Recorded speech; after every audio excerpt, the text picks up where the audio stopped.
Hello, everyone. Thank you for joining us today, and welcome to today's webinar, where we will be talking about how to secure our digital life. Digital life, I mean how we use digital devices like our smartphones, our laptops, our TVs to do the day-to-day activities. And we will also be talking about social engineering. In case this is the first time you're hearing about it, it is all about how scammers trick people into revealing their personal information. We will be looking at how they do it, but most importantly, how we can protect ourselves so we don't fall a victim. My name is Hawa Umar. I am a cybersecurity analyst experienced in risk management, incident response, and network security. I have a bachelor's degree in international studies and a master's degree in international relations. I speak Hausa, English, and a little French. Hawa Bello, you can go ahead and introduce yourself. Hi everybody. My name is Hawa Bello and I currently stay in Dallas and for the past few months I and my namesake Hawa have been focusing on learning key areas in cybersecurity such as cybersecurity threats, attacks, vulnerabilities, networking tools and cybersecurity tools. And today we have put together some important information in cybersecurity, which is talking about securing your digital life and securing your understanding social engineering attacks. And yeah, I hope you enjoy it. And please feel free to ask questions and take notes. All right. I'm David, known as DK Cyber. I'm an ethical hacker, digital forensic investigator, pen tester, and threat intelligence. And also, I do cyber mentorship for lots of young folks. I am a co-founder of Cyber One Defense, a renowned company in Ghana, in America. So I'm here to share my knowledge. I have my bachelor, I have master's in cyber, and I also have other professional certification from EC Council, CompTIA, and other institutions. Thank you. Thank you. My name is Erika Ndonziza. I'm co-founder of Africa CyberSec, and I'm a cybersecurity expert. I speak 5 languages. Background filter. So let me just give me 1 second. Can you mute yourself if you are not talking, please? Okay. Okay. Yes, I was saying that I speak fluently 5 languages, including French and English. I have a master's degree in computer science, bachelor's degree in networking and telecom, and a diploma in electronics. In addition, I have about 12 professional certificates from Cisco, Juniper, Palo Alto, Fortinet, CWNP for the Wi-Fi, VMware for virtualization, CompTIA for security, and AITO for the change management.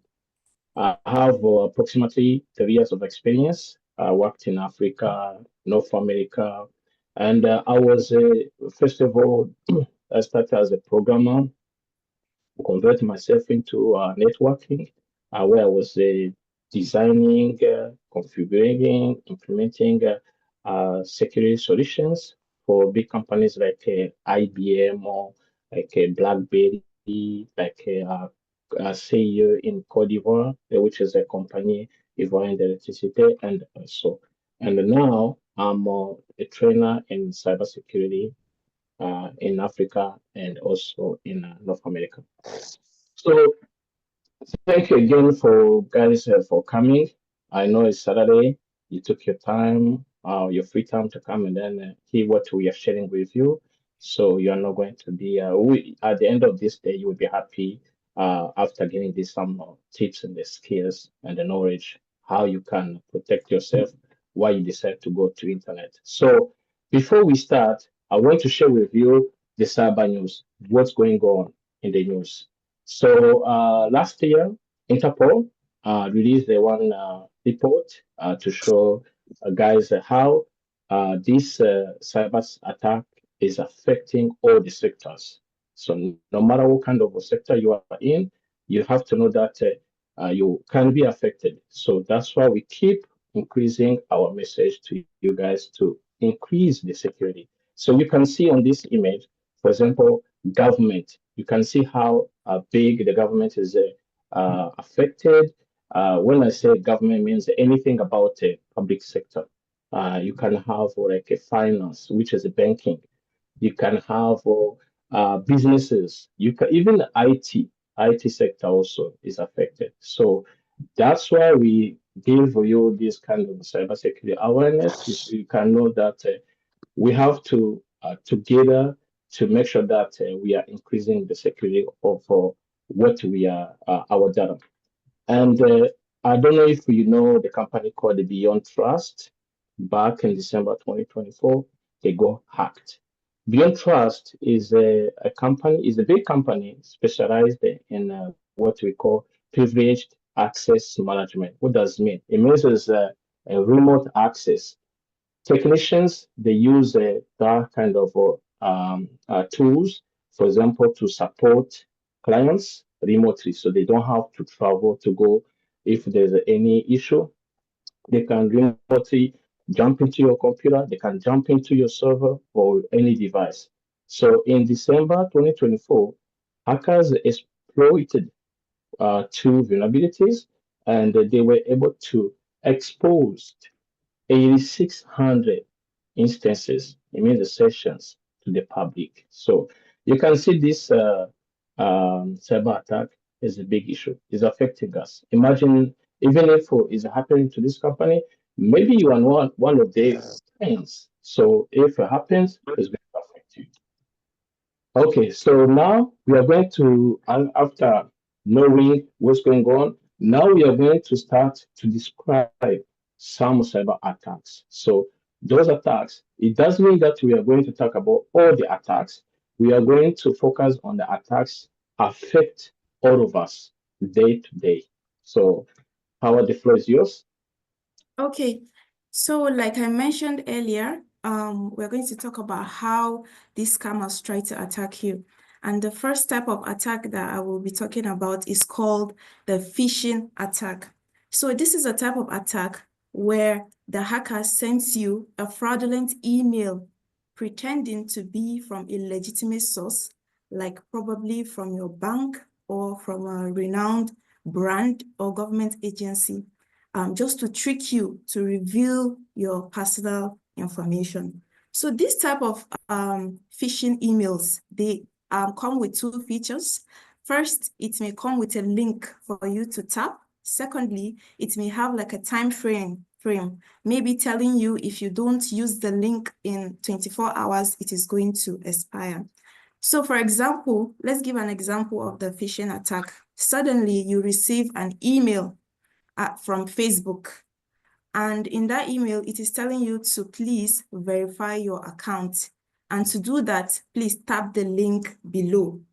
Now, when you tap that link, what happens is that it will take you to a Facebook website or a Facebook page, but it is not a real Facebook page. It is a fake page which the hacker created so that he will trick you into putting your details, and then he will steal those details and hack your account. So you on the other side, not knowing, you think, oh, this is a Facebook page.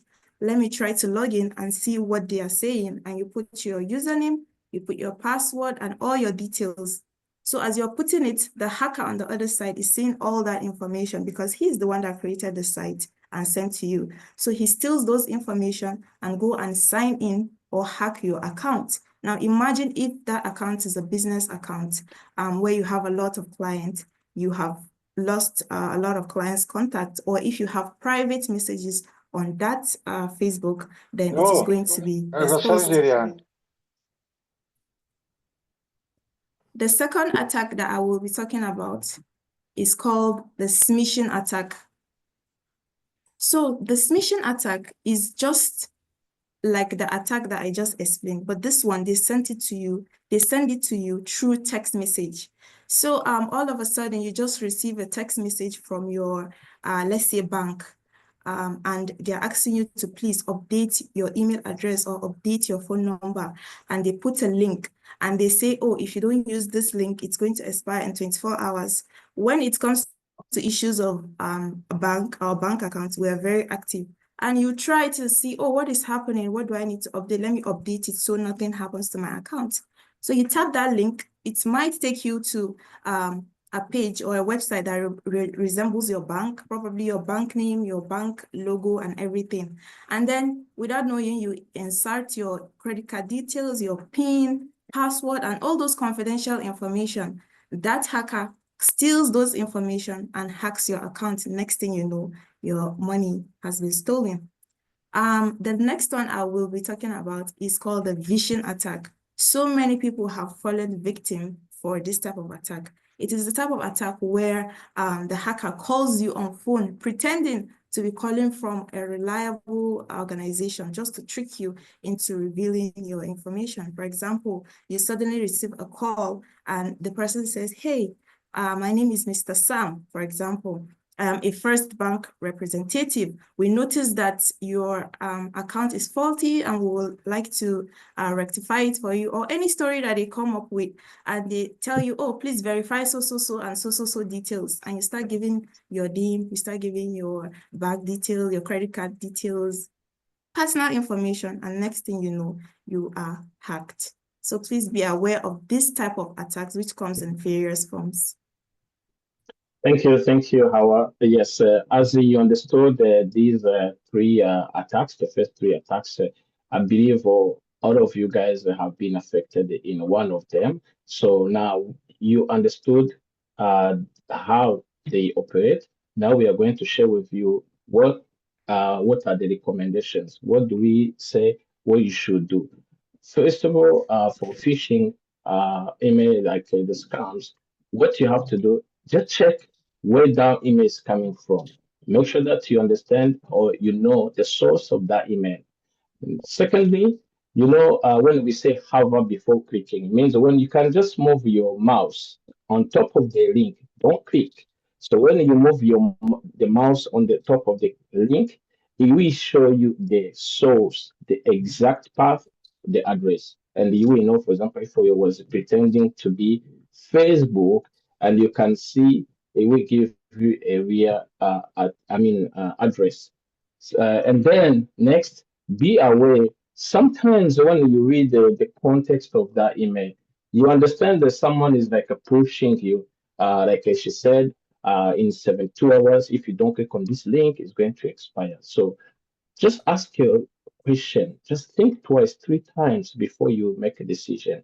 And also avoid to download any attachment. Sometimes when you receive email and you see there's an attachment, and if you suspect you are not sure, ask someone else or ask any advice from someone else, because sometimes the link, the attachment you see is pretends to be like a Word document or PDF document, but behind that PDF, it might be executable file. So when you click by thinking you're opening a PDF, it's going to install a malware, for example, or it's going to install something else. It means you are opening the door to the hackers. And the last one, you can use the anti-phishing tools, because there are some anti-phishing tools. Those tools, they help you. Any incoming email, it checks if you suspect is a phishing tool. It puts that email into the quarantine. It's up to you to come manually just open, say, yes, this is not a fishy email. This is a legitimate email. It's like when you see those emails goes into the spam, it's up to you to go in the spam folder and then see if there is no legitimate email falls into the spam or junk mail, and then you bring them in your inbox. And then for smishing, as we receive those text messages, make sure that you know where that text message is coming from. Do you recognize that number? If you don't, ignore it. Don't respond, please. This is very important. When you see, for example, a phishing email and you suspect it's a phishing email, don't respond, because when you respond, you are providing more information to the attacker. Because when you send either a text message or email, you provide your IP address. So if I know your IP address, I can know where you are geographically located. That is more information. Please, can you mute yourself, please? You guys, can you mute yourself, please? Oh, just hold on. Let me just mute that person. Okay. Yes. So when you provide that information, is enough for the hacker to attend to you. And then verify also, that's what I was saying, to verify the source, and then block any number you suspect is spamming you or is scamming you. Phishing, also the same way, all those tactics I was just giving you, they're applicable to phishing as well. Just do you recognize that phone number is calling you? And just understand the context of the caller. Is it ready? So if you suspect, don't provide your sensitive information. Your sensitive information means your name, your full name, your address, your phone number, anything belongs to you, that's the sensitive information, should stay private. Thanks. Mr. Howard? Hi everyone. While we're on the topic of discussing social engineering and your digital life, I would like to explain in simple terms what your digital life refers to. So your digital life refers to the modern age where technology, the internet, and your digital devices shape how we work, communicate, or live or do our businesses. And the first cyber attack I'm going to be talking about is phishing. So phishing is a cybersecurity attack where the cyber criminal or cyber security threat or attacker hides links in QR codes. So this is when like a victim or a user scans the QR code using their mobile devices, their laptops, or a QR code reader, and they are redirected to a harmful website or application. And this malicious attack can lead to your data theft, malware installation, or fraudulent activities. And in simple terms, this is how phishing works. So first of all, the attacker creates a QR code, and in this modern age, anybody can create a QR code. So after they create the QR code, they hide the link in these QR codes. Then after they hide the link, they find places or they find ways to distribute these QR codes. They tend to paste QR codes in public places. They tend to send it through emails or whatsoever so that the victim can access them. Then the fourth step of phishing is execution. In this way, after you as a victim or anyone as a victim scans this QR code and they are redirected to a link that maybe harvests their credentials or a fake login page where they steal their financial details or even their personal information, then the attackers use your personal information or your credentials for financial gain, or they tend to exploit you. And I'm also going to be talking about how phishing is very effective.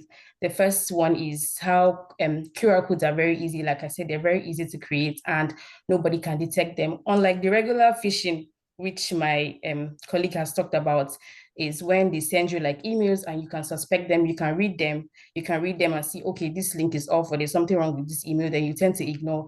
But in phishing, it is very hard to ignore because you don't know what is embedded in these QR codes. Like you cannot read a code, it is not readable. So that's that's the first step where phishing is very effective and it is hard to detect, like I said. Then real life examples where phishing can affect you is, let's say, public parties, gatherings or restaurants. For example, you go to a restaurant and you scan the QR code to get the menu. You don't know if an attacker has already hidden something in this QR code. So it is very easy to access.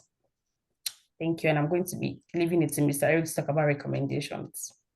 Yes, thank you, Howard. So as I was saying before, just make sure before you scan, where are you? Are you in a, for example, restaurant, or are you in a library? Don't scan any QR code you see outside there, because you never know. You don't know who is the owner. That's why we are saying verify the source, or try to. I know it's hard, but before you scan, ask yourself many questions.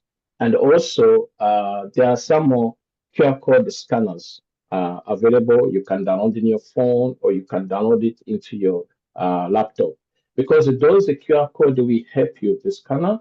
Before, when you scan, it loads a page. Before that page is loaded, it will check, it will scan that page supposed to be loaded, and if it is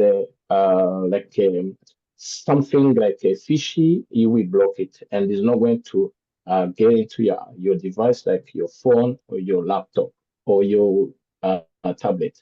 And also, when you scan, please avoid to enter your sensitive information. As I mentioned before, sensitive information is anything to do with you, your privacy, your name, your address, your phone number, your social security number, whatever is private to you, that is sensitive information. You give it to someone where is needed. Don't give it to anybody you see out there. And also the last one, educate yourself. Just be informed. That's why we are doing this. Just be curious and then informed yourself. Thanks. So the next cyber attack I'm going to be talking about is juice jacking. Juice jacking is a type of cyber attack whereby the cyber criminal manipulates like a charging station or a USB charging port. So instead of this station to provide you maybe power supply or anything, but instead they manipulate these charging ports in a way that they steal your credentials, they transfer data, or they can even like install different malwares in your device. And juice jacking can lead to several exploitations, such as data theft and malware injection, like I said. And it is very easy to manipulate. These cyber attackers are very, well, I say they are very good at what they do. So they tend to manipulate these places in public places, can be hotels, can be shopping malls, can be public transportation areas, coffee shops, or any public place. So you as a bypasser, your phone is low and you need to charge your phone, you just see a public charging port and then you connect your device, but you're not aware that these attackers have already embedded or they've hide different links that can disrupt your device or steal your personal information. And how juice jacking is very effective is because once these cyber criminals install this charging spots in different places, like most cases, like in a public place, like let's say a train station, like you have multiple people passing that place, like hundreds or thousands of people per day. And in this case, when the suspect is, when somebody is ignorant and you try to plug in your phone, you can't count the number of people that pass through these places and the number of people that the attackers can attack, and they reach a wide range of people, and people trust public places, so they don't know how this works. So, Mr. Eric, can you please give recommendations?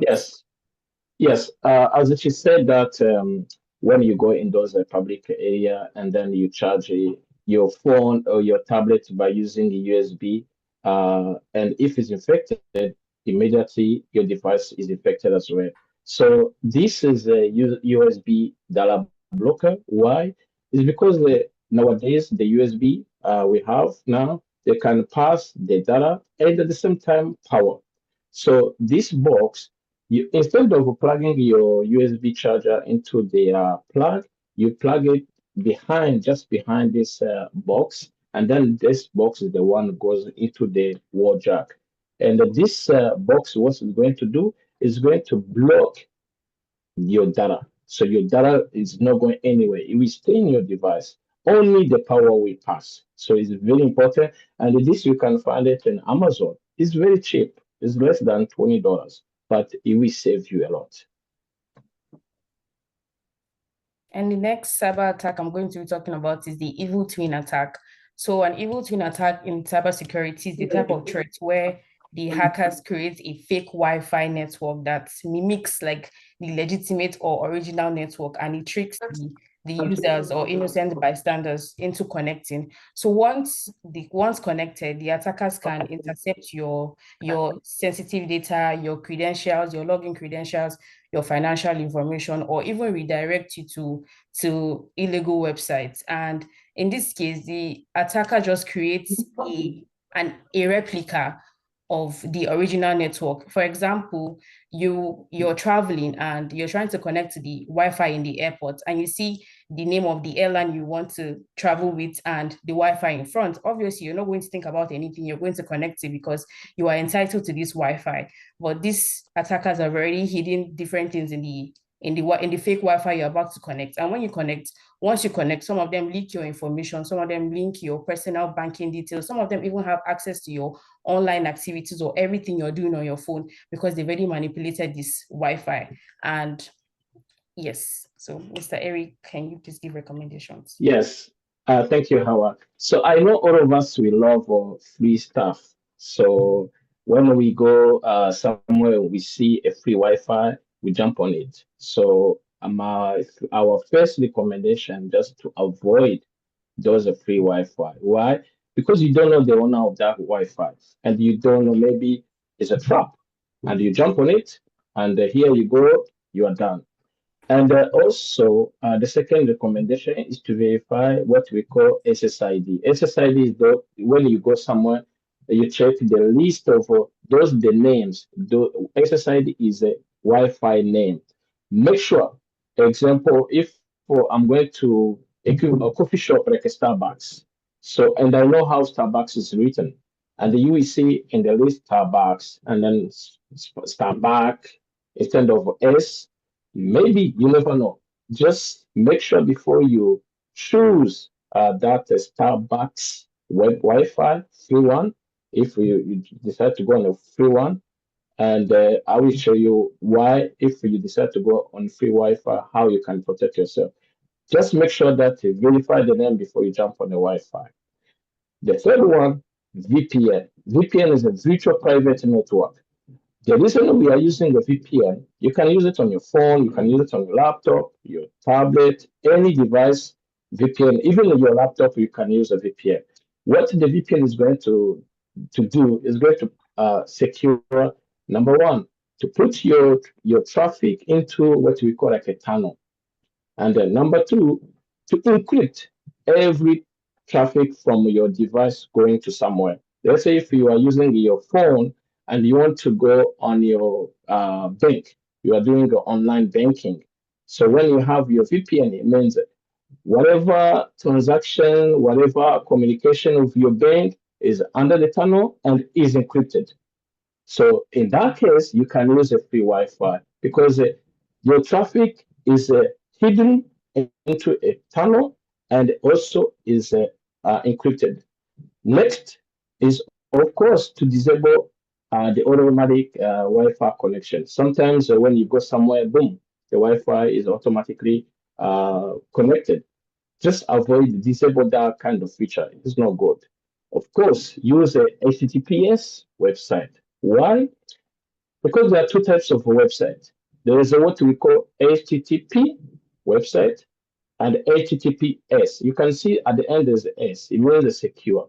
So when you use the HTTPS website, and then most of the time when you use any browser, Edge, Chrome, Mozilla, you will see there will be a lock, like a lock on the left hand corner. It means that is the HTTPS. It means whatever you are doing is encrypted. But when you go on the HTTP website, whatever you are doing is not encrypted. It's plain text. So if I can capture one of your traffic, I will be able to read what you are doing.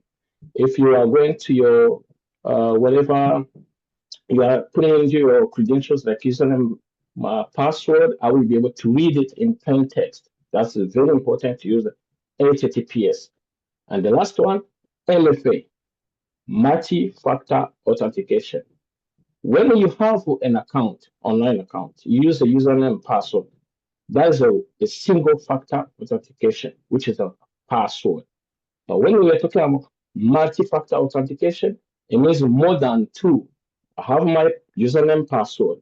On top of that, the system is going to send me information to verify and to make sure that I'm the right person who is pretending to go into my account. So they send me a code either to my phone, either to my authenticator or either to my email. It's now I get that, I grab that code, and then I put it in, then I have the authorization. These, if you follow these recommendations, you will be okay to use a free Wi-Fi. If you don't use it, please avoid the free Wi-Fi. Please. Thanks. Dave?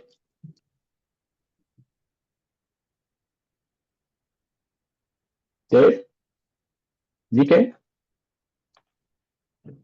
Is DK? Okay, sure, I'm here. So thank you very much and for a nice presentation. So taking from here, we're not going to talk about password cracking, but I would love to share my screen. So kindly allow me to share my screen. Sure, Right. let me just say, Yeah. let me just stop. Go Right. ahead. So before we go into the password cracking, I would love to share some few other things here. So I don't know. You can't see can you see my screen, Yes. please? Yes, we can. What can you see, please? We are seeing the map. Lovely. All right, so that means we are here.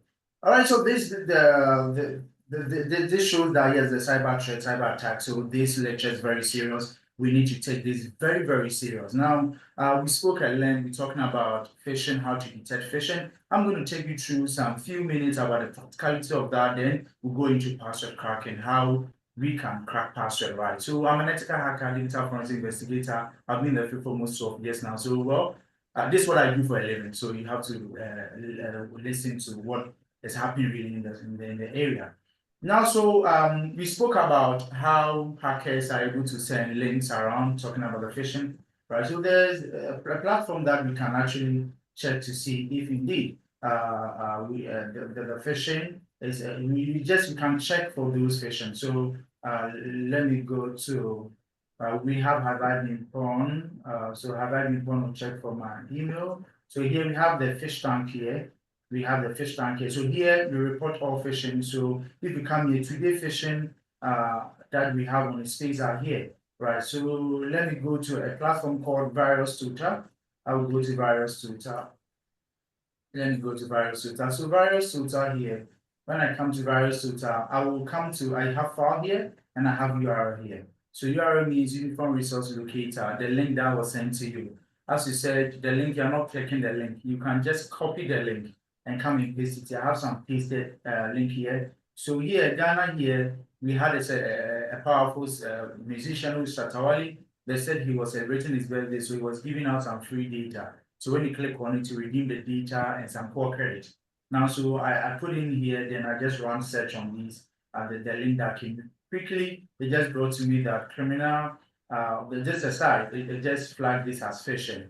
So whoever click on this link, there's a bit of malware or an exploit behind this link that is possibly doing something that you have no idea what it's really doing, right? So that is one thing that we can check, right? And also, most of the time, there are data breaches that happens.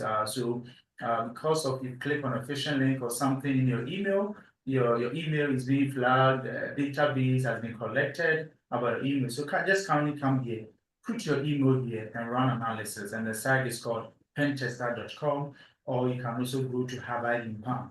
So you come to this platform, Harvard Nippon, and then you put your email there, right? Then just run. So if I'm putting this email here, right? Let me put it here and just run it. So it's a good news. There's no pond found, right? So that is basically some few things that we can actually do. And we're also talking about a Wi-Fi. So if I come here to this platform, WiFiMap.io, yes, I'm in Accra, Ghana. It lists all the free Wi-Fi here. Now, so those time, 8 years back, the line we're learning ethical hacking in practicality. We sometimes go to the mall and then we open free Wi-Fi. That is able to, and so we mimic legitimate Wi-Fi around, and whoever joins my train, and then I can easily use Wireshark to intercept all those communications. People who are not browsing HTTP, you heard us speaking about it. So the site you see here, this is what we're talking about: HTTPS, Hypertext Transfer Protocol, secure. So secure Hypertext Transfer Protocol run on port 443. Now, so if it's not secured, it's port 80. That is Hypertext Transfer Protocol, not secure. Can you mute yourself so that you can actually? this session. Yeah. Right. So with that said, let's go back to our password cracking. Right now, so we use password. Password, the only difference between your account and my account is the password. Why? Because the username is known, right? Now, so how do hackers hack password, steal password, crack password? Now, some of us are using weak password. We're going to talk about the recommendation and going to know how to take a hacker. It's a minute to take a hacker to hack your password. Now, so when you come here, I'm using Kali Linux. It's a Linux distro, and it's an operating system. It's not anything fancy. It's an operating system. The way we have Windows, we have iOS, we have Linux. So this very one, I'm using Kali Linux because they have a lot of pre-built tools for me to use, right? So when I come here with Kali Linux, I have all the tools already listed here. So here you come here, you see password cracking. So I have chunks of tools already developed, right? And with these things, we just a YouTube video, those script kiddies can just go watch the video and then we'll be performing these tricks and attacks on you, right? So let's get into it. How are they able to hack our password? Do they hack password? Now, the right thing here is that they don't hack password. We still password, and we crack hashes. Now, so when I come here to online here, now every file, now, so let's go to let me go to this file. This is a hash calculator, right? So if my password is, let's say Jeju123 like this, right? So in MD5 here, it has a hash, right? So this is a hash. So we steal the hash, then we crack the hash. And then cracking the hashes, we use tools like Kennedy, Hydra, we use Medusa, we use John the Ripper. I'm going to do that with you, and you see how it goes. So we steal these hashes, then we crack them. Now, when it comes to the hacker stealing your password, we go through social engineering skills, and that has been shared widely here. Now, so we try to, you're on Facebook already, somebody send you a link to go and get some more followers. You click on the link, they're asking you to join, to log in with your details before you're able to redeem the service. So we use get followers, get the subscribers. Then when you click on it, we are able to steal your password because we'll be registering the password, right? We'll steal your password from that. So that is very, very important that we need to stop. Now, so if I come here with my system here, now, so I have here, if I want to do, let me come to this session here. Sorry, I have a lot of things over here on the screen now. So this is a Kali Linux here. If you want to have these skills, it's not anything you can really get it. We provide those services. Now, so when we are here, we want to create a social engineering attack, right? So I just write a tool. I will just write a tool called sets, right? Toolkit, right? Like this. And then I just do enter here. So it brings the tool for me. Now look at this here, social engineering attack, penetration testing. Now we are focusing on social engineering, option 1. I click on a simple, then I come to website attack vectors, option 2. Then simple, I come here, you see here Java, affiliate attack, Metasploit, browser, credential harvest. I go to option 3, credential harvest. Then here, look at something here. Are we talking about web template, site cloner, custom import? I want to clone a site. Now, this is what's going to happen here. Now, I want to hack into your Facebook, right? I want to hack into your Facebook. Hacking into your Facebook, then I need to be able to get your login details. So how do I get them? I need to steal them from you. How do I steal them from you? I need to convince you. How do I convince you? I need to take you to social engineering using a phishing. Now, so I come here to say Facebook, right? So let's say Facebook login, right? So this is a Facebook login page here. So now go here. Now, so guess what? If you see this, you know that this is a Facebook login page. So you can put in your details and everything, then you log in. Now, so how do I convince you? I need to mimic this area and send to you and add something. I just go to AI. Can you draft a simple phishing or something? Then I'll add it. Click on these and redeem your packages. Click on these to boost your followers on Facebook. Click on these to promote this on Facebook. So when you see the interface like this, you feel that it's for Facebook. So you log in. Now, when you log in, this is what's going to happen here. So let me go back to my terminal here. Now, so I go to site cloner. I go to option 2 here. Enter here. Now, I want to run this. So I'm just doing this. This is for just ethical purpose. This is just a demonstration. So I'm not doing this live. So I'm going to do it on my IP address. That is my local IP address. It's up there. You can try. Let's play the game. You have seen my IP address. You can try to attack me. I want to have fun, right? So let's do that game. That's my IP address. You can write it down. Now, okay, here. So we have here, enter the URL that you want to clone. So I want to enter the URL that I want to clone here, right? So I want to enter the URL I want to clone here. Now, so here I go to Facebook platform here. Now I copy this. Now I come back to the terminal and I put in the URL, right? I do enter here. Now wait for a minute. Yeah, it's cloning. So now it's cloning. Sorry. So here it's cloning and it's running on port 80. It's running on port 80, right? So here I can just simply go to, since it's running on port 80, right? So let me clear this space, and then I can just do, let me say, localhost. When I say localhost, enter like this. Look at it. Facebook counts for me. Facebook counts for me. Now, so let me not put in any password. Assuming this, and this is a fake Facebook page login. Now, anything I do here, I can just create enter like this. When I send this, so like this, sign up. Now, let me go back to my terminal here. Now, look at it. There are some history being captured. Now, I've been able to get the person information. I've been able to get some information here. Let me see some of the information I had. I'll be able to capture the password and the login. Is also username and some information, right? Now with this, because I'm not doing this live, with this, the person can even get your IP address and then boom, the person is in your account. So it is very, very important to be very careful about these links that we click on. That is how I can steal your password, However, the other ways I can steal your password, I could steal your password through, let me say, man in the middle attack. Where I can use tools like WebSuite, and then I will forward a proxy through my WebSuite, and I'll capture it. So if I come to, let's say, a platform like GShop is a vulnerable website that penetration testers we test our knowledge on. So this is really, really ethical. We are not doing anything real life. It's an ethical. So here, assuming I want to really intercept some few, I want to get the password here, maybe the account, the person is logging the account here. So I want to find out what the person is doing. All that I do here, so let me just come to this platform here and call WebSuite, right? So I call WebSuite, lastly I'll crack a password, then we go. Right, so I call WebSuite here, I do okay here, then it's going to load for me. So WebSuite is one of the ways that we can intercept whatever is happening on it. So here I start there. So I'm starting there now. So when I'm starting there, I need to do some few settings on WebSuite, right? Because WebSuite, I need to get some proxy service to be able to direct the traffic. So here, when I come here to proxy, I go to settings here, proxy settings. You see here, the WebSuite is running on 127.0.0.1.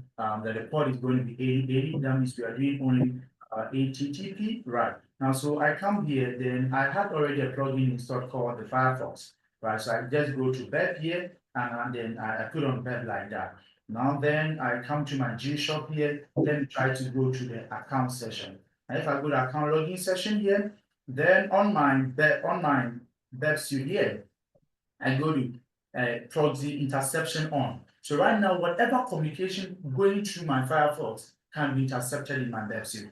Now guess what? Now, so if I come here, I put in my password, my username Cyber1 Defense. My password is I love hacking.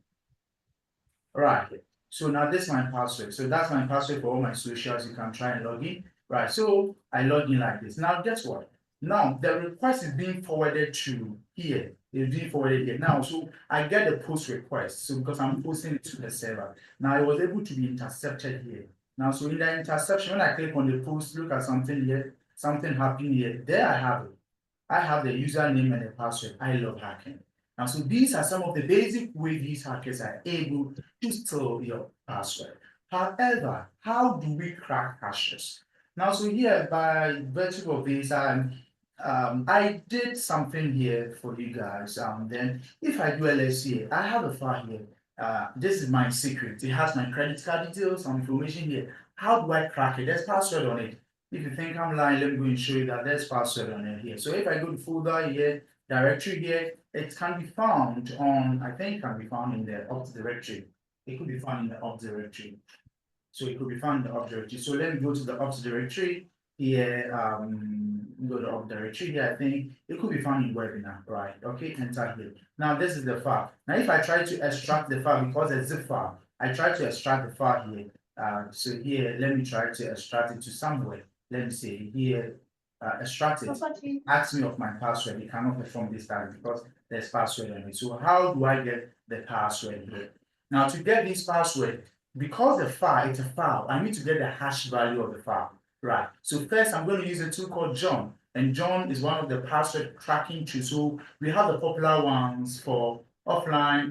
If you are talking about online brute forcing password, then we are looking at Hydra. But I'm going to use John. We can use John or the hashcard. As I'm going to use John here, so I'm just going to call John. So here I'm going to say John to John. So let me use John the Ripper here. To get the hash. So I will say zip to John, right? Now, so zip to John, what I'm going to do here, zip port to John. So zip my secret. So my secret, that's the file that I want to crack. And that's the file that has a password I don't know about, right? Then I have to now say the hash to, let's say my secret dot hash, right? Dot hash here, now here. So then I do enter here. Then I do ls here. ls simply means less than. I do ls here, I see my secret or hash. Now, if I do cat here, means v. Cat my secret dot hash, then these are the hash. So look at this, the hash value of whatever we're going to do. We have it here. Now, so how do I change this into password? And it's going to be simple too. I'm going to run. I'm just going to say John.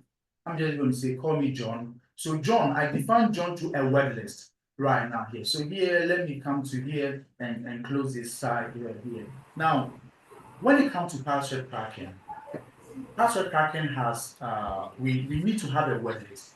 Now, so we guess password, we do brute force, we do a dictionary attack.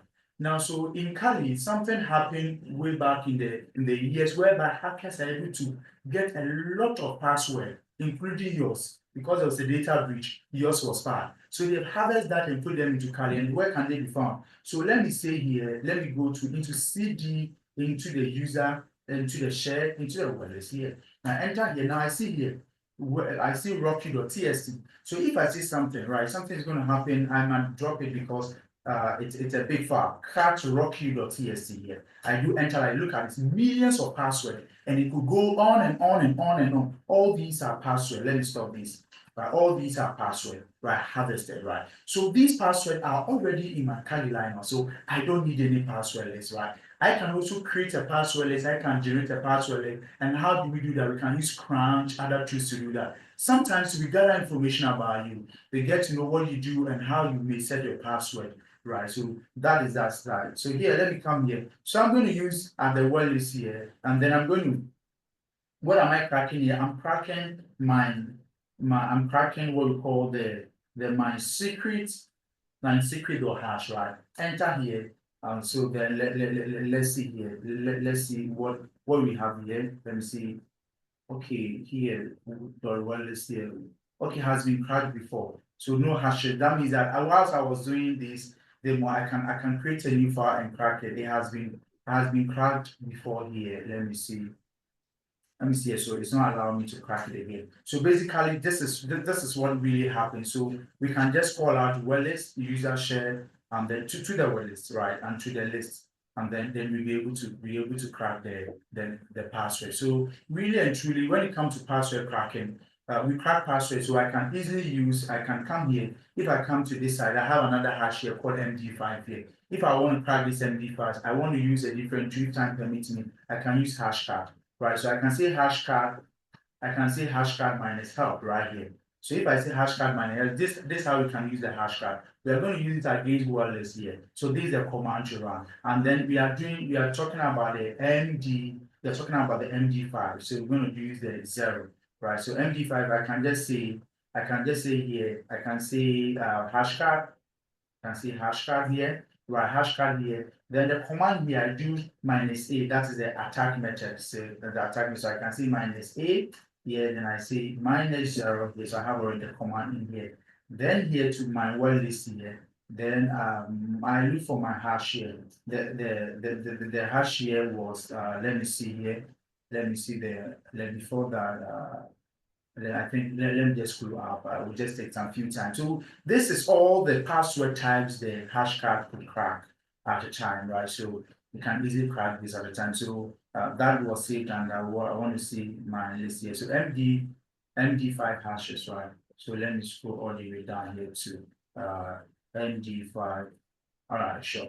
So then I run the command. So it said be patient and wait. Now, so it's running. Password cracking is one of the ways that the reason why hackers have to have more data in terms of the RAM, so that they can, if the password is complex, it will take so many time, because we are doing a brute force attack. We are doing a dictionary.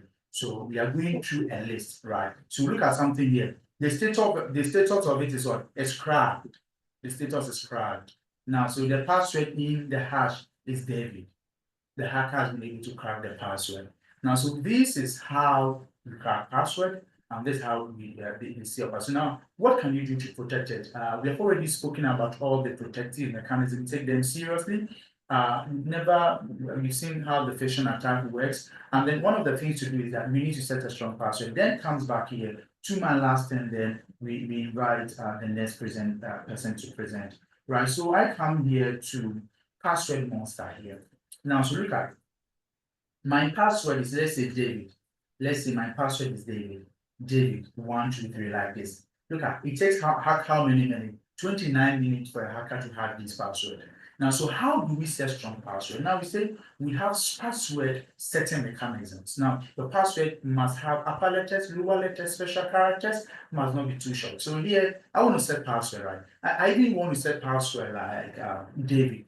Now, if I would still want to set a password like David, I can still do it. But I would do, let's say, at the time I'm setting a password, or even David G, right? A looks like at, so I'll just do like something like I.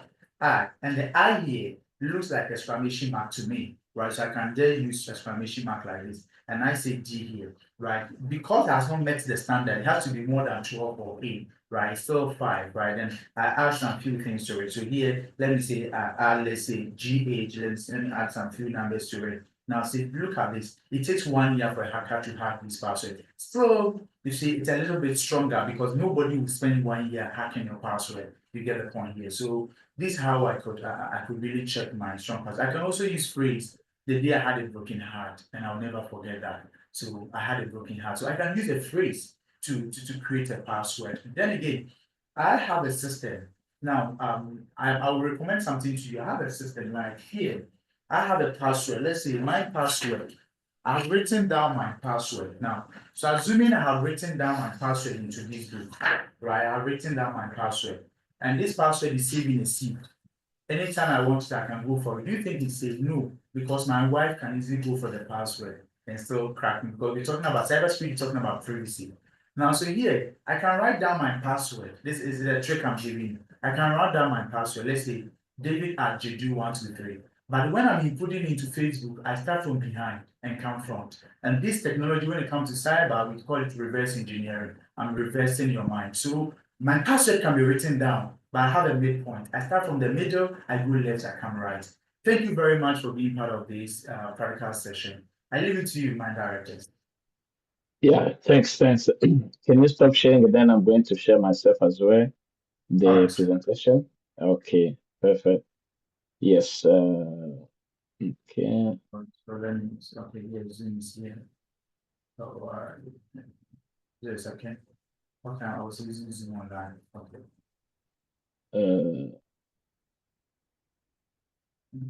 Maybe. Where is the Zoom? Could be up here, or I was using the web one. It should be from It's here. Okay. Send it. So here, should stop sharing here. Right. Perfect. Okay, great. Yeah, thanks, DK. That was a good presentation, and I hope everybody in the audience understood why we stress about you should have a strong password, because it can be. This is a table. This is what when DK was finishing his presentation, he was trying to use that tool to show you how long it takes me to crack your password based on how is your password. So you can see here we have multiple columns. So let's say if I have a 4 only numeric, like 1, 2, 3, 3, it's right away. I can instantly hack your password. Let's say if you have like a 12 up to 11 instantly. When is it 12 is 1 second. But the best recommendation, try to go more than, for example, 16, 17, 18 characters. But when we talk about characters, it means as uppercase, lowercase, special character, uh, alphanumeric. So it will take you, you see, it's going to take you too much, it's going to take too much time to the hacker to hack you, to crack your password. So most of the time, those hackers, they don't have too much time when they are coming to steal your information. They try to do it faster. So the more is going to take time, so they will abandon the route. So you are more safe. It doesn't mean that the risk is zero because there's no system of risk is zero. At least it will be reducing the risk to a manageable level. So that was number one recommendation. Number two, like DK was saying, if you write down your password, so you have to avoid to put your password in a sticker or on a notebook, whatever. Just use the password manager, especially when you have these 16 characters mixed with special characters or alphanumeric. Probably you're not going to memorize them. Just put in password manager. You can have that password manager, and every time you will be retrieving your password anytime you want them. And the last recommendation is MFA again, multiple factor authentication. Why? Because when you have one factor authentication, you heard that sometimes companies have been hacked. And when they have been hacked, maybe because the database has been hacked and the hackers got access to the database where your password are stored. So they can go and then calculate the hash like DK was showing you, and then probably find out what is the password. Imagine if you have one factor authentication, they get into your account and they can change your password and then you have no more access. But if you have more than one factor, which is a multi-factor authentication, that's why you will see, for example, you receive a notification saying, here's a code.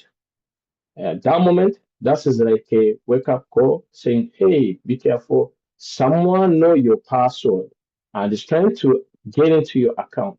So it gives you a time to go into your account and change your password. You see, this is another layer of security. You are at least secure. That's why we recommend people to use MFA.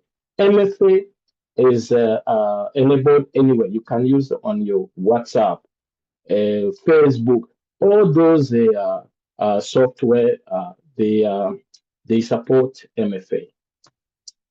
Okay, thank you. Now, so far, if you have any question, you can put in the chat. Lydie, just if there are some questions in the chat, feel free to respond, or we can just respond them during our Q&A.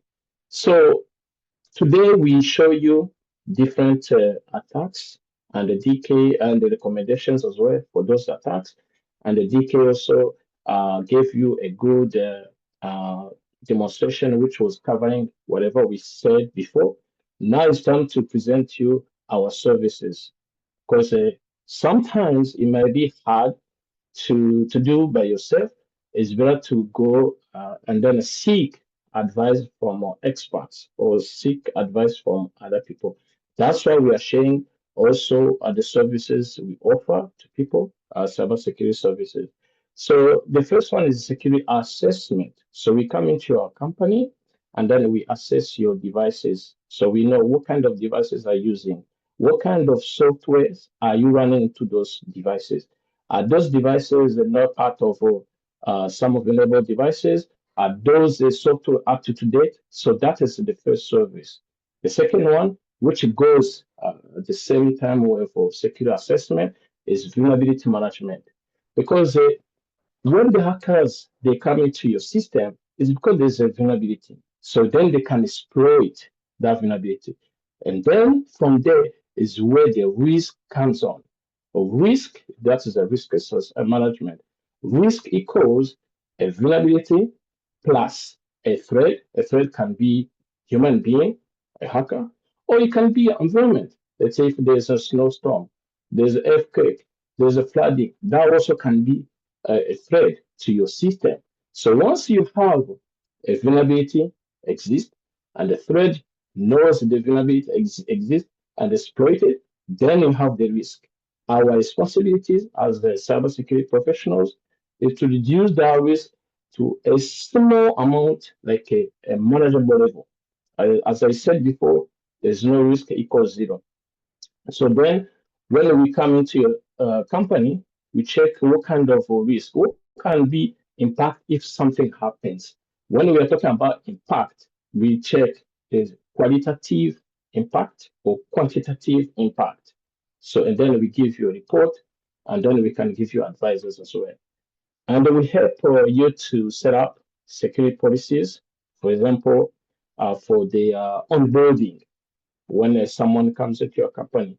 What kind of orientation, what kind of how the password should be, and also offboarding is very important. Most of the time, the companies they don't pay attention for the offboarding because when someone had access to any system or infrastructure, once that person goes away, immediately that person has you have to cut the contact. That person should not have access to your system. It happened that was last year, sometimes in the beginning of 2024, and that was Dubai. I think it was Dubai. They fired the one developer who had access to the cloud where they have different servers, VMs, and 2 months after, he noticed that he still have access. So he went up and he deleted 200 VMs. So you can imagine, deleted them. So that's why it's very important to make sure that as long as that person is out, is either resigned or fired, cut immediately the access. And we have also anti-phishing service. So as DK was giving you the demonstration, how he was able to clone Facebook, and then once you think it was a Facebook, that was a fake Facebook, you put your username and the password, it goes into his hands, but it doesn't go to the Facebook. But in your case, when it doesn't go anywhere, you think it's an internet connection. When you refresh the page, because it was a clone, it goes to the legitimate Facebook, and you log in, you're happy. But in the meantime, your credentials has been stolen by a hacker. So we have a service. We come into your company, and then we run multiple campaign to send emails like simulations to your employees to see who's going to open, who is going to click on the link, who is going to click on the attachment, who is going to provide information. And then every Friday, we provide report to their managers so they can know what kind of weakness, who should get a training, so or cybersecurity awareness. And the next one is third-party risk management. This is very important when you have like vendors, suppliers. So yes, even if you are secure, but you have to remember that you can be attacked through those third party. So vendor or suppliers.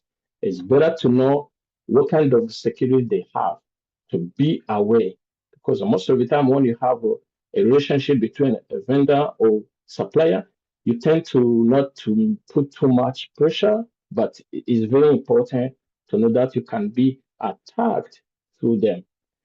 Data protection here is about the backup.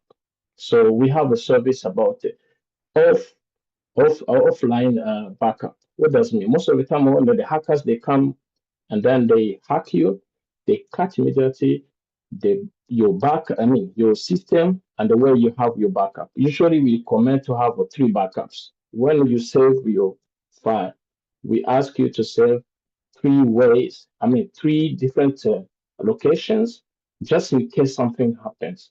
So when they come, they cut immediately the internet connection, and then if you have to restore, it depends how big the database was.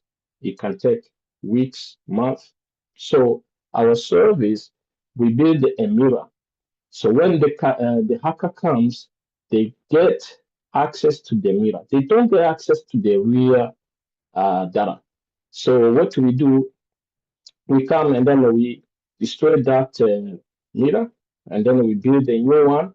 We create a new internet connection. Within 4 hours, we can rebuild your backup system. And the next one, we have the academy. It's where we give we train people. It doesn't matter even if we don't have IT background. We train you from scratch until you become a cybersecurity analyst, and then you can continue become like an ethical hacker or whatever you want based on your goal. And then we have GRC. GRC is a governance, risk, and compliance, where we come into your company and then we help you guys to make sure that you are in compliance. What kind of sector are you? Are you in health? Are you in finance? So no matter what sector, we can make sure that you are in compliance. Because when you're not in compliance, the clients will go away. So you will lose business. And the last one is the ethical hacking or penetration testing. What most of people they call like a white hacker. So like what DK was doing, that's typically this kind of service. So why a company will hire you as a ethical hacker? It's because they want to prepare. Just you come and then you try to see if a real hacker was going to come, what should be, do we have any vulnerability in our system? So you can be proactively prepared just in case you have some vulnerabilities, and you can mitigate, fix them as quick as possible before you get hacked. But you have to remember, this is not a one-time job. Is continuous, because every single day we discover some vulnerabilities, and you have to remember there are some we call zero-day vulnerability. It means a vulnerability you don't know yet. So that's why this is very important. This service is very important. So, and today is February 1st. I wanted to announce that I launched my new book to prevent cyberbullying, because this is increasing, and until even some kids they commit suicide. So it's very important. In this book, I give you tips on how, as a parent or educator, how you can help protect your child before, during, and after any situation of cyberbullying. How to detect that there is a kind of cyberbullying going on, and if it happened, how should I protect or help my child or your child or the child I'm taking care to survive, just to protect our kids? Because nowadays our kids, they are always online, using a phone, using a internet. It could be for the studies, or it could be for the gaming. Sometimes stuff for happening online. So I'm giving the tips. So this is on Amazon. I can share the link in the chat shortly if you want to take a look. And it's in both for Kindle version and the paperback. So if you don't want to have the physical book, you can read it online as a Kindle. So now it's time for you guys to ask your questions. So go ahead and feel free. Don't be shy. I want you to ask. In the audience, I know we have also other experts in cybersecurity. And you guys also, you can contribute. So ask questions for sure. I want you guys, before you go home, you will be satisfied that you learned something. The floor is yours. Any question? You can raise your virtual hand, and then we'll be giving you the floor. Don't be shy. And also for the cybersecurity professionals I see in the audience, your contribution will be welcome.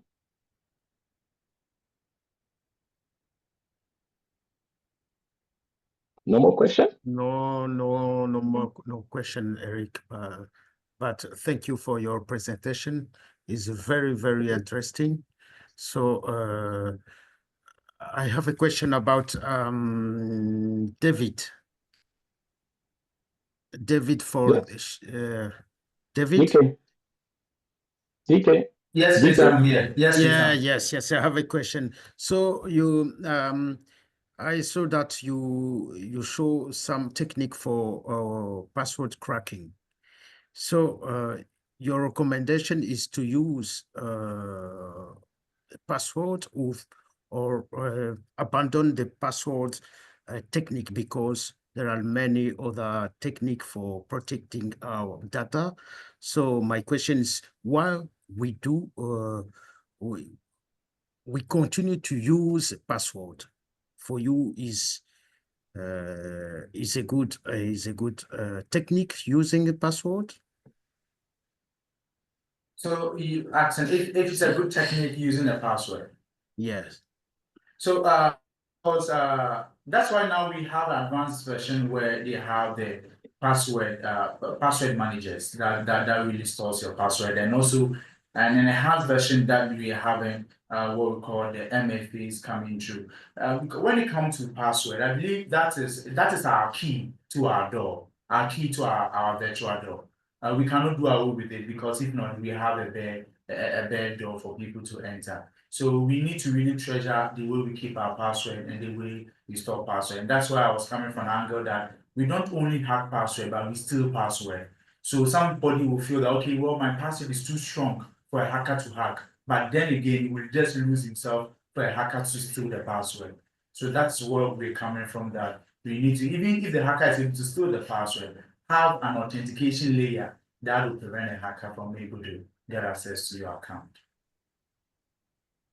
Hey Perry, can also there's what is called passphrase, right? Kind of using a sentence in creating your password. You can use that as well. That will create a length of a password that you can use to kind of make it strong. And then I think they talk more on MFA, multi-authentication. That will also help your password. I think using just password is not any more secured in this day and age. So adding other layers of authentication will also help to make it difficult for hackers to be able to take advantage of you. And one thing I would also love to add is that some of us, our password are not shared. We have strong password, but we do track third parties from using other services. So I'm using my Google, I'm using my Facebook. I want to go to ChatGPT, I want to go and read the news. They ask me to sign in, and I tell them, you know what? Pass on my Google information to ChatGPT. I don't know how strong, how powerful ChatGPT, their security systems are. So I pass on every data that Google has about me, including my password, to the third party. That is something that we have to also be checking about. So we have to be careful about that side too. Thank you. Yeah. Thank you. Yeah, thank you, Pierre. I saw, was it Zina? I saw one hand. Zina, do you have a question? I saw a hand. Was it Yes. mistake or was question? Yes, I was gonna ask Eric. Yes. He had recommendations for us to. One of the recommendations is to avoid free Wi-Fi. Mhm. So in those public spaces, for example, malls Yes. so they don't have any liability or they don't have any protection set up for themselves. I understand security for myself starts with me first, but what's their liability and what are they doing on their side to protect the public? Thank you. Okay. No, they might have a protection, but the reason I'm saying to avoid them is because remember, Howard was presenting one of attack called Evil Twin. So let's say if you go in a coffee shop, I was giving example of Starbucks, and the Starbucks has a free Wi-Fi, which is protected. Like it's protected, but it's free. When I say free, means you don't have to punch in the password or whatever code to get in. But we come as a hacker and then open a fake Wi-Fi, which is called, for example, Starbucks. And most of the time, those access points, they are on the ceiling, and then I will be sitting next to you. So, and then I disconnect you guys around me. So I send a connection to you guys to get disconnected. And then once you connected, you may connect to me because I'm the closest. And you have now access to internet through me. Now you become a man in the middle attack. So if that's the case, maybe I'm capturing the information. I was saying, if you have to use a free Wi-Fi, add a VPN. Because even if you fall into my path, I cannot see whatever transaction going from your device to wherever you are going because it is hidden in the tunnel and it is encrypted. You see, you are at least protected. Did I answer your question? Dina? Yes, you did. Thank you. You're welcome. You're welcome. I know it's not easy to avoid free Wi-Fi, but add something to protect yourself. Of course, with MFA, you saw how DK was just cracking the password. If you have a password only, boom, you're done. Yes. Okay. Any other question? I think Guys, go ahead. I see a question in the chat. It says, please, what are the steps to take after losing your account to hackers? Well, yeah, it came from Kadir. So I think the first thing you're supposed to do is alert your contacts and tell your contacts that you've been hacked so they don't get any false information that they might think is coming from you. And also check your phone for apps that you think you did not install yourself, just in case, and try to recover the password. That's all I can say. All right, so what I can also add is that when you're talking about account being how we're taking from so many angles, so one of them is that quickly go and change your password. So if it's your email, you can just go and change your password. Remember, email has modified authentication, put an notification on it. If it's on WhatsApp, then you have to put a two-factor authentication on your WhatsApp and prompt your people about it, like what my big madam was saying there. So to my recommendations, you have to change the password wherever it happens. And you have to periodically scan your emails to see if your data has been found in any data breach. So you could use have I been found password penetrationtester.com to check all these things. Thank you. Yeah, thank you, DK. Yeah. Okay. Any other question? Don't be shy. There is one in the chat. She says, if I go to a restaurant, how can I be sure that the QR code menu is safe? Okay. There's no way to know if a QR code is safe or not. So you just have With to your be careful. vision, yes, with your simple vision, there's no way. So, But in the recommendation, I was saying you can use a QR code scanner. Those are available. You can have them in your phone. You can have into your tablet. Before you scan, it will tell you, I'm just scanning this QR code. If it's safe, it gives you that page. If it's not, it just dump it. All right. So what I also add is that the minute that you put your camera on the QR code scanner, don't click on it. The website will be linked, will be written down for you. And so I'm in KFC, I'm in McDonald's, I'm scanning their menu. So I know that I'm going to McDonald's.com, whatever. So if I put the camera on the code, the link comes down before for me to click it. So before I click it, I need to know the URL that I'm going into. So if you know where you are and the link that comes down is different, then you don't scan it or you don't click on it. Thank you. Yeah, that is exactly.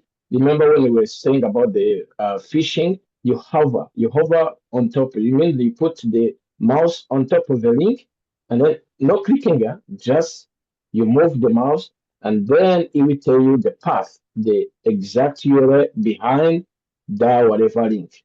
Yeah. Yeah, Victor, you wanted to say something because I Yes, heard you were. Yeah, somebody saying, what do you think about autofill password suggested by iPhone? Which one? There is a comment. That's a question in the chat. I was gonna say the same thing David just mentioned by hovering the Okay. camera and yeah.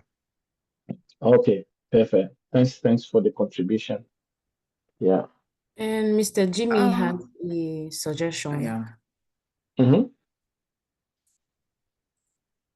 Yeah, all right, everybody. Someone wants to give, okay. Oh yeah, so my suggestion is generally around VPNs and so I mean free VPNs are just as bad as no VPNs. Yeah. Yeah. Mhm. So if you Yes. hear to use it, so because there's someone using your data somewhere. So Mhm. and also like there's no one size fit all. So you would have to always learn because the attacks are always evolving. So it's not like, after today, like everything is said. Because I mean, for the life of me, I could be trying to set up a new attack tomorrow. Now I know what all of you guys know, so definitely I wouldn't want to use that attack just for context. And speaking to a bit of social engineering, a simple they're not always going to be. As a matter of fact, they're not going to be most times from people you don't know. It could be as simple as your mom's phone. Someone got into a WhatsApp. Now your mom allegedly is asking you to send money to a particular friend of ours account. It's coming from a WhatsApp. You wouldn't know. But the key to those things is try to look for patterns. If your mom normally wouldn't send you a message out of the blue to send money to someone, maybe the best thing to do at that time would actually call her on the line directly and to actually get confirmation from her over the phone to know for a fact rather than just acting out on, just a message. It could be from a WhatsApp group. This person allegedly, but on the back end, they probably could, I mean, they could say, oh, they have this meeting we're trying to set up on Zoom or WhatsApp. Just send me this code. The code could end up being like a request to your WhatsApp for bypassing the two-factor authentication you have there. So, I mean, if it's too urgent, if it's out of character, it's a red flag. That's it. Thank you for the contribution. Yes, you are right. Yeah. Thank you. I hope everybody in the audience heard that. Yes, that's a good one. I don't think Natasha got her answer. Mm. Yeah, she said, What what was do the you think question? about the autofill password suggested by iPhone? Repeated the question. Did you hear what you said? What do you think about autofill passwords suggested by iPhone? Oh no, autofill, that's not good. Autofill, you said autofill, right? Yeah. When you are just it means it means it memorized your, that's not good. Dick, can you comment? Yes, please. Because one thing is that autofill password is harder to remember them. So you will be tempted to save the password. So you'll be saving them in a master Gmail or your phone note. We are fan of saving data on our phone note. Get me right. If I want to attack your Gmail, or attack your email, and then I can dump information because you do backup. And WhatsApp provides what we call end-to-end encryption, but to the backup is not encrypted unless you do that by going to WhatsApp. You go to WhatsApp settings, chart, and go and save go and enable the encryption on that. Now, so if you are doing auto saving, that means that you would never remember the password because normally it's a random words and you have to write it down to memorize it anytime you want to use it. So then that is also a bad practice. So why don't you use a passphrase, something that you could remember, or password manager? Thank you. Great. Yeah. How is any other question? Or I see a hand. UMZ. Can you open your mic? I see the name UMZ. Hello. Yes. Thank you, sir, for the overwhelming title section. And I would like to ask one question, actually. Mhm. Most of my Mhm. questions have been answered by you. So why do hackers mostly prefer to use Linux operating system? All right, that's fine. I think this is directed to me. Okay, sure. So when it comes to the operating systems, Linux is a command line. You see what is happening in the back end. Windows is quite weak. OS is quite not good. And then so you can have your Windows and you can boot Linux on it. And then with Linux to configurations are quite easier. And then most of the tools are already installed for you. Like the Kali, you have almost a lot of tools being installed for you already. And it's an environment for security testing, and it's good than the GUI because this one I'm working from the back end, and the Windows one, the terminal is not that friendly. I have to work from the front end, so that's why I use more of the Linux. Thank you. Okay. Is it clear? Thank you. Yeah, definitely. I also got another question. So is it possible for somebody to be working as a cybersecurity and the procedure for you to become a cybersecurity expert? So does it mean that you must have learned one or two programming languages and become a cybersecurity? Is that a necessary requirement? Like you have to learn one or two. I'm hearing. I didn't hear correctly the question. Is Okay, anyone for heard you the question? For you to become a cybersecurity expert, Yes. do you need to learn any programming language? Oh. Thank you very much. Thank you very much. That's a good question. You see, there's been a lot of misconception in the space, And when it comes to cybersecurity, there's no entry mode. You can come in from anywhere. Cybersecurity just has two ways. We have the technical and the non-technical. So if you are coming to the technical, which side are you coming? Are you coming to the penetration testing? Then you'll be working with more of work. So you need to understand a program because the website being built with programs. Now, if you're doing about the networking side, you need to come from networking. But then again, I don't want to be technical, but I still want to be cyber. I can go for GRC, government risk compliance. So there are so many ways. Even I can do OSINT for jobs. So we have OSINT. I can do marine OSINT. I can do air OSINT. I can do OSINT investigator. So it is not only programming, please. You can come into cybersecurity from all angles. Thank you. So to answer to that person, I believe was a UMC, I believe. One of the Howard can also they can comment because they were not they didn't have any IT background. So they one of you can you comment? Yes, like when I was introducing myself earlier, I mentioned that I have a bachelor's degree in international studies. So here in Nigeria, it means that I'm an art student. Even when I was in like secondary school, I didn't do any type of science, any type of IT, and I still could go into cybersecurity, and I'm now a cybersecurity analyst. So like Mr. DK said, you can start from anywhere you want to be. You don't need an IT background or programming background. You can start as a cybersecurity analyst, and then with time you can decide, oh, if I want to be on the technical part, then you could learn the programming. But if you want to be on the non-technical part, then really there's no need. Yeah, so thanks, Howard. Other thing I want to add there, in cybersecurity, 80% is soft skills. What does it mean soft skills? Are you able to communicate with people? Because you will be always communicating with people. Are you able to work in a group? Because you will be working with different departments, different people. Are you able to be flexible to learn new stuff? Because in cybersecurity, it goes so fast. So 80% that's soft skills. 20% is what we call hard skills. Hard skills means are you able to use a scanner? Are you like the two DK was using exactly the same way? It's like today, if you know how to drive a Toyota, do you need to go again to study how to drive if you have to drive Peugeot? No. They will put you in front of a Peugeot. They will show you this is the dashboard. So if you want to turn left, this is the way you should do. If there's no like you need the engine oil, this is the light.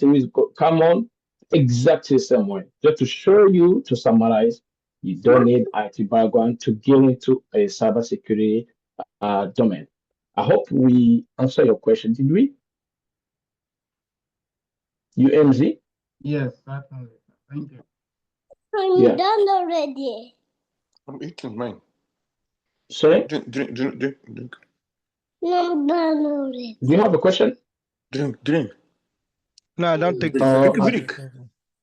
Okay, let me mute that person. Okay. Any other question? Don't be shy if you have a question. Don't go home with question. So you have here many people in cybersecurity. So your question will be answered. And if there's no more question, then we can wrap up. I guess no more questions. So Hawa, you can wrap up. Hawa Omar? Taking the time to join us today. I pray or hope that you have been able to Hello?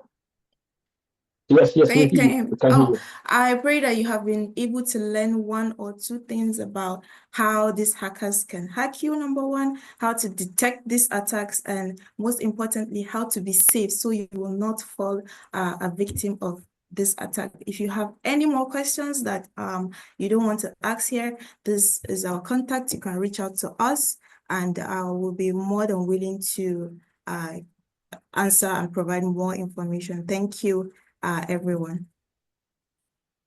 Okay, thank you. Have a wonderful weekend.